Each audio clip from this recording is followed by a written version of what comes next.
এই কি করতেছস? এই কি করতেছস? এই স্যার, এই কি করতেছস? আরে এগুলো তুই কি করতেছিস? এই সিকিউরিটির বাচ্চা, স্যার স্যার কইতেছি আমি। কি করতেছি মানে? এই 2 টাকার সিকিউরিটি গার্ড, তুই কি পাগল হয়ে গেছিস নাকি? তুই তোর মালিকের মাথায় পানি ঢেলে দিলি, তারপরে আবার থাবুরও মারলি। এই ছোট লোকের বাচ্চা, আমি তোকে রাস্তা থেকে না আমার কোম্পানিতে চাকরি দিছি, আর তুই কি না আমার শরীরে পানি ঢাললি, আবার আমাকে থাপ্পড় মারলি। আরে ভাইয়া, আপনি ওর সাথে এত কথা বলতেছেন কেন? ওর এত বড় সাহস হয় 2 টাকার সিকিউরিটি গার্ড হয়ে আপনার গালে থাপড় মারে? ওরে তো আজকে পুলিশে দিতে হইব। ওরে এখনই পুলিশে দিয়ে দেন। হ্যাঁ, তুই ঠিকই বলছস। আমি রাস্তার থেকে কাল সাবেনে দুধ কলা দিয়ে এতদিন পড়ছে, আমি বুঝতে পারতাছি না সামান্য সিকিউরিটি গার্ডে আমার গায়ে হাত তুললো। আরে ভাইয়া, আপনি ওর সাথে এত কথা বলতেছেন কেন? ওর এত বড় সাহস, ওই সামান্য 2 টাকার সিকিউরিটি গার্ড হয়ে আপনার গালে থাপড় মারছে। ওরে তো আজকে পুলিশে দিতে হইব।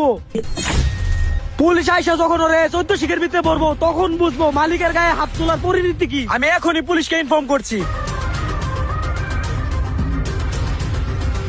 স্যার, এই ডিউটিটা দিয়ে আপনি আগে আপনার মুখটা পরিষ্কার করে নেন। আর আমি যা কিছু করছি আপনার জীবন বাঁচানোর জন্যই করছি। নেন স্যার, আপনার মুখটা পরিষ্কার করে নেন। ও, পুলিশের কথা শুনে এখন আবার নতুন নাটক শুরু করছস?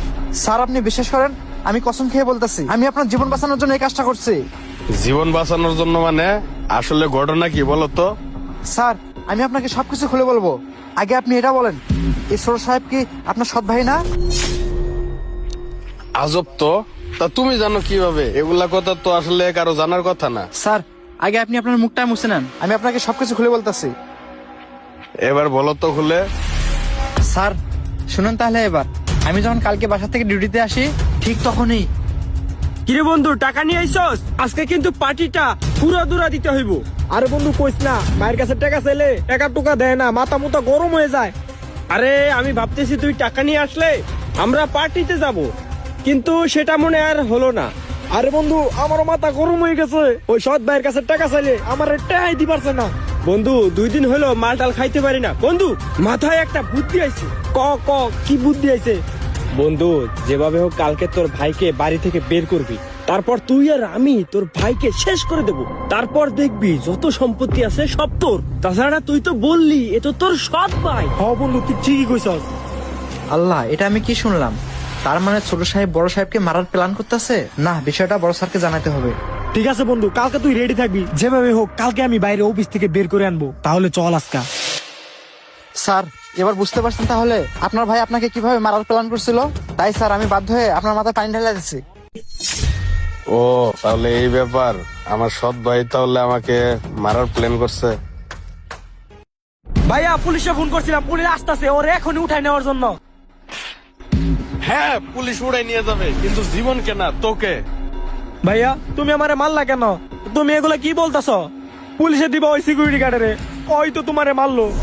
সি আশিক, তোকে ভাই বলতো আমার লজ্জা করে। হ্যাঁ মানলাম তুই আমার সৎ ভাই, কিন্তু কখনো তোকে সৎ ভাইয়ের চোখে দেখছি বলতে পারবি? ভাইয়া মানে?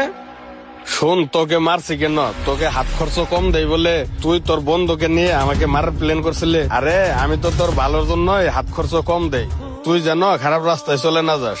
আর ইদানিং আমি ফলো করতেছি তুই তোর কিছু খারাপ ফ্রেন্ডের লগে চলাফেরা করতেছস, এর কারণে আমি তোকে টাকা কম দেই যাতে তুই খারাপ রাস্তায় না যাস। আর তুই কি না আমার এই মারার প্ল্যান করছস? আচ্ছা ভাই বলতো, বাবা মা মরে যাওয়ার পরে তোর কি কোনোদিন টাকা পয়সার অভাব দিছে? আর তোরে কি কখনো সৎ ভাইয়ের চোখে দেখছি? তোরে আমি আপন ভাই ভেবে এই বুকটার ভিতরে আগলাই রাখছি। আমি আজ পর্যন্ত কাউকে জানতে দেই নেই যে তুই আমার সৎ ভাই। ঠিক আছে, তোর যেহেতু সম্পত্তি লাগবে, আমি এখনই উকিলকে ফোন দিতেছি, সব সম্পত্তি তোর নামে লিখে দিব। ভাইয়া, আপনি এটা আমার ভালোর জন্য করছিলেন। আমি যেটা না বুঝে আপনাকে মারার প্ল্যান করছিলাম। আমার কোনো সম্পত্তি লাগবে না, আপনি আমারে মাফ করে দেন। স্যার, ছোট সাহেব যখন এত করে বলতেছে, তাহলে ছোট সাহেবকে আপনি এবারের মতো মাফ করে দেন। আচ্ছা ঠিক আছে, তুই যে আমার মারার প্ল্যান করছিলি সেটা আমি ভুলে গেছি। ভাই দেখ, আমি চাই তুই খারাপ করতে না যাস। ছোটবেলায় তো বাপ মা হারাইছি, আর এখন এই পৃথিবীতে তুই ছাড়া আপন বলতে আর কেউ নাই। ভাইয়া, আমার ভুল হয়েছে, আপনি আমার মাফ করে দিয়েন।